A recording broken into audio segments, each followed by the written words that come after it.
Hello everyone, this is lecture 238। अभी इसमें हम मैक्सिमम बेंडिंग में चूजन लोड सपोज करिए कि किसी बीम में ए बी जो बीम है उसमें व्हील लोड्स आपके लग रहे हैं।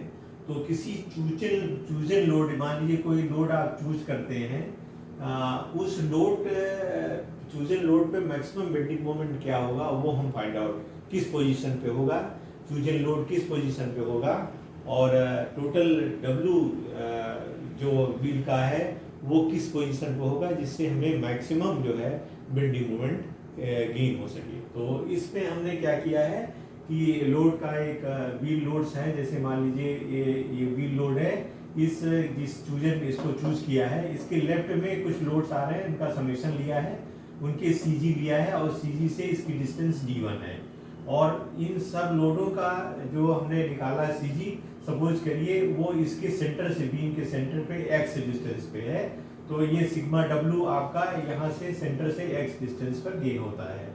तो यहाँ जो वैल्यूज हैं इसकी इस सेंटर से CW का जो सेंटर आ रहा है उससे इस चूजन लोड की डिस्टेंस मान लीजिए d2 है, और d1 क्या है, चूजन लोड की लेफ्ट हैंड साइड पे जो जितने भी व्हील लोड्स हैं उनकी सीजी से इसकी डिस्टेंस d1 के बराबर है। तो इस कंडीशंस में हम ये देखते हैं कि dm/dx इनपुट 0 और उससे फाइंड आउट करेंगे कैसे डिस्टेंस निकल के आएगा। तो sigma w is resultant of all loads, sigma WL is resultant of the wheel load on the left of chosen load, and d2 is the distance of chosen load to sigma w की distance है, और d1 is the distance which is chosen load to sigma WL, and x is the distance from center of beam to the sigma w CG।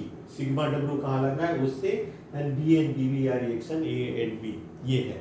तो इस conditions में आप देखो कि अगर आप b के रिस्पेक्ट में मोमेंट लोगे तो ba into l equals to total w sigma w, और इस सिग्मा w की जो ये डिस्टेंस यहाँ से यहाँ तक होगी वो तो l/2 माइनस एक्स होगी, इसलिए यहाँ l/2 माइनस एक्स किया है। सो इसमें बी ए निकल के आ जाएगा sigma W divided by L, l/2 minus x. This is equation number 1।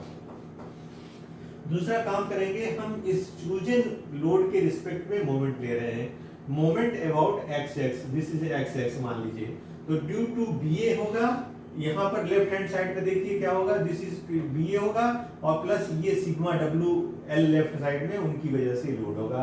तो see this is your sigma W B A की वजह से क्या लोड हो गया, सिग्मा डब्ल्यू बाई एल, यहाँ निकाला है बी ए की वैल्यू हमने यहाँ रख दिया है, और उसके बाद ये डिस्टेंस आप देखिए कि इसकी डिस्टेंस यहाँ पर कितनी होती है, तो यहाँ से l/2 प्लस x जोड़ा और उसमें से d2 घटा दिया, तो हम जो है इस पॉइंट पे आ गए, इस पॉइंट पे आ गए, this with respect to this point जहां से हम ये ज्ञात करना। तो this will be sigma w by l, l/2 minus x, this is your ba, l/2 plus x, you come to this point से आपने d2 घटा दिया, तो आप इसके x x पर मोमेंट आ गया। इसी तरह से सिग्मा wl का मोमेंट क्या होगा, सिग्मा wl into d1 के बराबर हो जाएगा। तो इस तरह से हम यहाँ ये मोमेंट को गेन किए हैं, और इस मोमेंट को हम लोग और सिंप्लीफाई करते हैं। तो यहाँ पर आप देखोगे l/x और इसको मल्टीप्लाई कर देते हैं, तो sigma w by l with in bracket l/2 minus x and this is your l/2 plus x minus d2, this is your combination, and minus sigma WL into d1 is your combination, is your combination.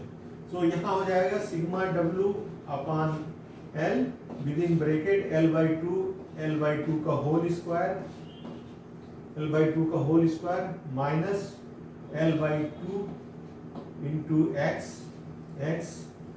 l/2x minus l/2 into d2, and this minus x l/2 minus x square minus minus plus x d2, ये आपकी value यहाँ आ जाएगी। तो इसको अगर हम differentiate करेंगे, minus sigma WL into d1, अगर dm/dx करेंगे, dms/dx करेंगे, तो आपका ये this will B 0 this will be 0, this will be L by 2 minus 0, and this will be your L by 2, and minus 2x plus x into d2 means d2 equals to 0.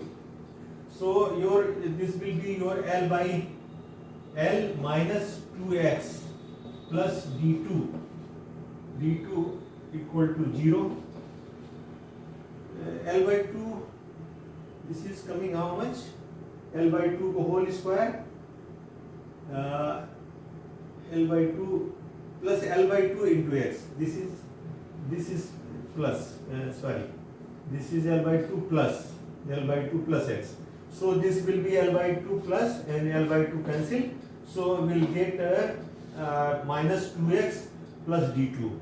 So d2 minus 2x equal to 0, इसलिए d2 equals to x by 2. So your chosen load should be put whatever distance x by 2, that is the load should be put at a x by 2. जो load W और उसके बीच की distance है, उनके बीच में हमें रखना होगा. Means we have to put the load W.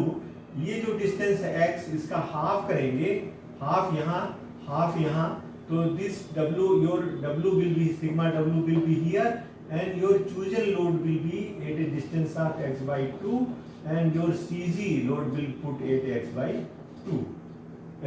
From this C x by 2 this side, and C x by 2 this will be put to get the maximum bending moment. So we will use for the abstract bending moment these conditions. This is okay. If you can understand, you please try to visualize. Thank you for being with me. Thank you very much.